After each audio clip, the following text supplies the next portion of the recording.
여러분 안녕하세요. 좋은 주식TV입니다. 토요일 밤인데 시간이 좀 남아서 그동안에 좀 궁금했던 거를 좀 들여다보느라고 그 정리를 하다 보니까 짧게 영상을 하나 만들어 올려야 되겠다는 생각이 들어서 토요일 밤이지만 급히 영상을 하나 올립니다. 부채 비율인데요.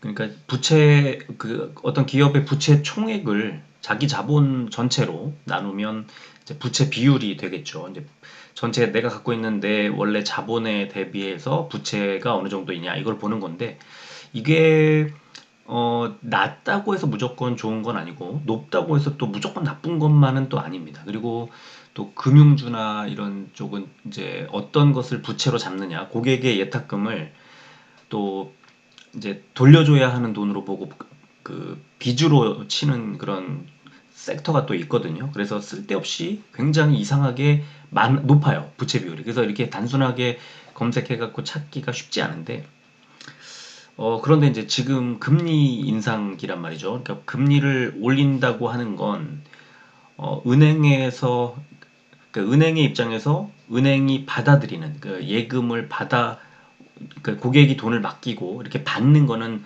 받을 숫자 써갖고 수신이라고 그러고요.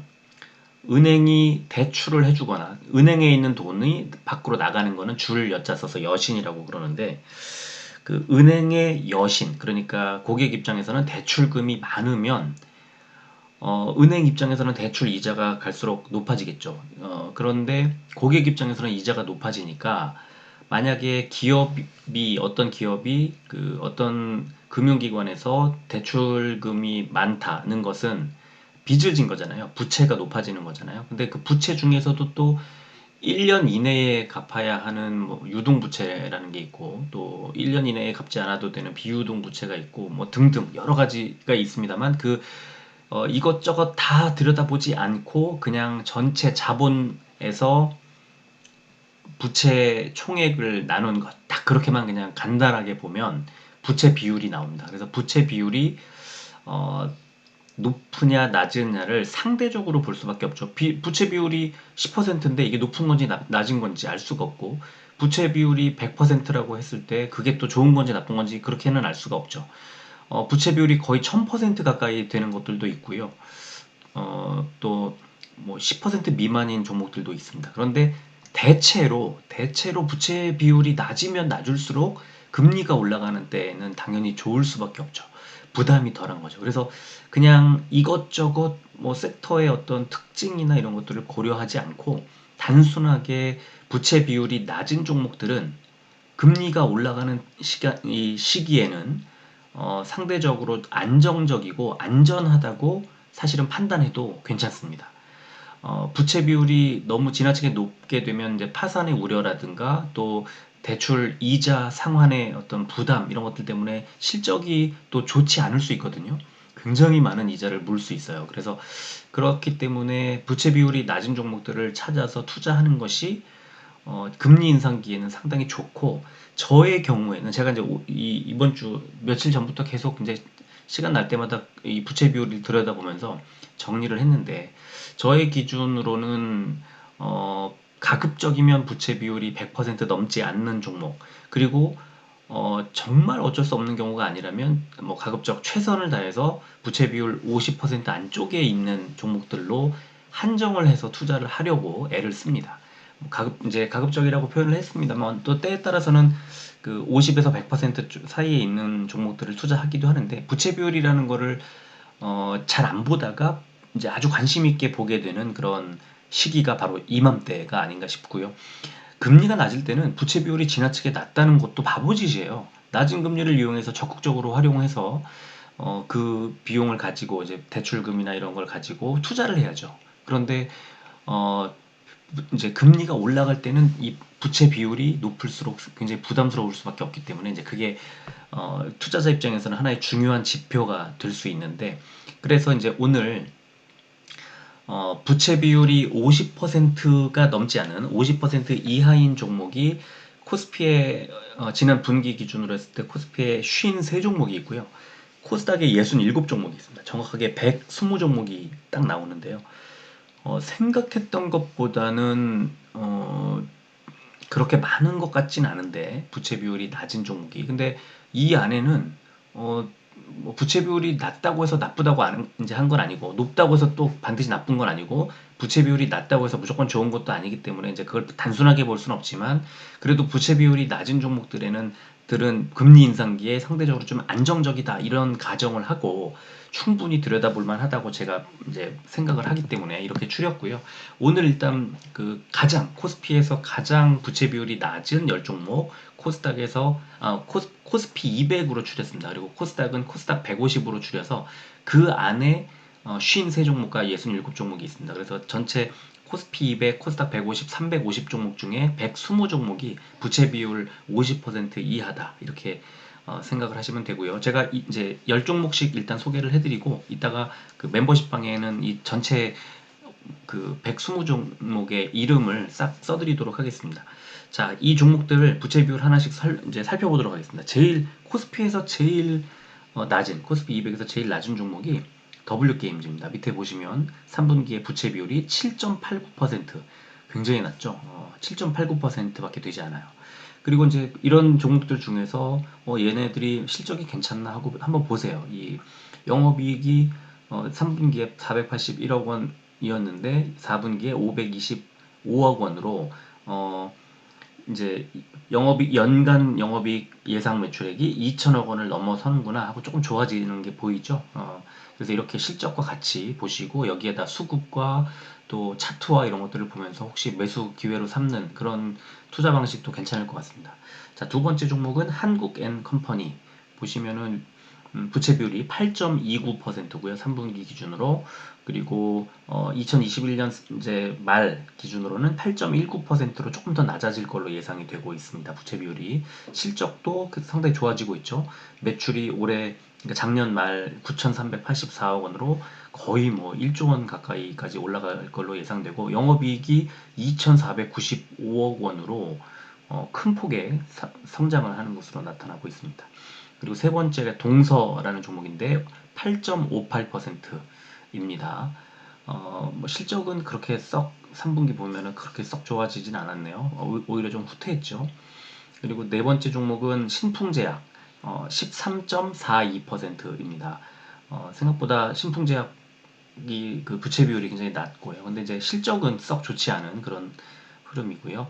그리고 LG가 있습니다. 13.87%, 영업이익이 6,125억 원, 그리고 매출액이 2조 원을 넘어섰고요. 올해, 그러니까 작년 말 기준으로 영업이익이 2조 7천억 원까지 올라갈 것으로 예상이 돼서 지금 LG는 이 실적을 놓고 봤을 때 굉장히 좋고 부채 비율도 낮고 아주 튼실한 그런 종목으로 보입니다. 그리고 강원랜드인데요. 14.72%고요. 강원랜드 뭐 당연히 엄청 좋아질 수밖에 없죠. 영업이익이 1분기, 2분기, 3분기 갈수록 엄청 좋아지고 작년 말 기준으로 영업이익이 영업 적자로 이제 마이너스 51억 원을 기록할 것으로 예상이 되는데 1년 전 4,316억 적자에 비해서 엄청나게 바뀌었고요. 2022년에는 흑자로 전환할 것으로 예상이 됩니다.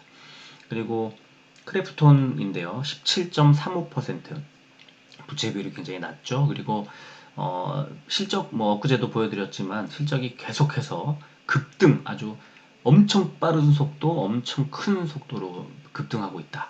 그래서 눌리고 게임주 좀 늘리고 있는 이런 상황에서는 오히려 매수 기회로 삼는 게 괜찮지 않나 하고 계속해서 어떤 걸로 들여다봐도 상당히 매력적인 종목이 아닌가 싶습니다. 그리고 롯데 정밀화학인데요. 18.68%. 올해 말에는 이제 15.54%로 좀 떨어질 걸로 예상이 되고 영업이익이 계속해서 큰 폭으로 늘고 있습니다. 그리고 2021년 말에는 2,397억 원으로 영업이익이 큰 폭의 상승을 할 것으로 이렇게 예상이 되고 있습니다. 아주 좋은 종목이죠. 그리고 대한유화 19.38%입니다. 근데 실적은 3분기에 역성장을 좀 했고 4분기에도 그렇게 썩 좋아지진 않을 것으로 보입니다. 2021년 말 기준으로 했을 때 매출액은 2018년도에 육박하는 수준까지 올라가고 영업이익도 작년에 비해서는 좀 큰 폭의 상승을 할 것으로 보입니다. 자, 마지막 10번째 쿠쿠홀딩스 20.35%입니다. 영업이익이 꾸준히 늘고 있습니다. 지난 분기에 대비해서. 그리고 2021년도에는 이 1, 2, 3분기를 다 합치면 850억, 거의 900억 원 가까이 되거든요. 그래서 또 사상 최고치를 갈아치울 가능성이 높아지고 있습니다. 자, 코스닥 보겠습니다. 코스닥에서 제일 부채 비율이 낮은 종목은 박셀바이오입니다. 2.83%. 실적이 매출액이 없어요. 매출이 뭐 나올 게 뭐 개발을 해야 되는데 매출이 나올 게 없는 상황에서 영업 적자만 계속 쌓이고 있고, 올해도 3분기까지 40억 원이 쌓였으니까 사상 최대의 영업 적자가 나올 것으로 예상이 됩니다. 그래서 이런 바이오 종목들은 매출이 없고 개발을 했을 때 한 방 터지는 그런 기대치 때문에 오르는데, 금리 인상기는 상당히 조심해야 된다. 근데 박셀바이오는 부채 비율이 상당히 낮아서 그나마 다행이라고 생각을 하고요. 두 번째 종목이 앞타바이오입니다. 4.63%. 역시 매출액이 거의 없고요. 영업 적자가 올해 굉장히 큰 폭으로 84억 원까지 3분기까지 늘었으니까 영업 적자가 100억 원을 넘길 것으로 예상이 됩니다.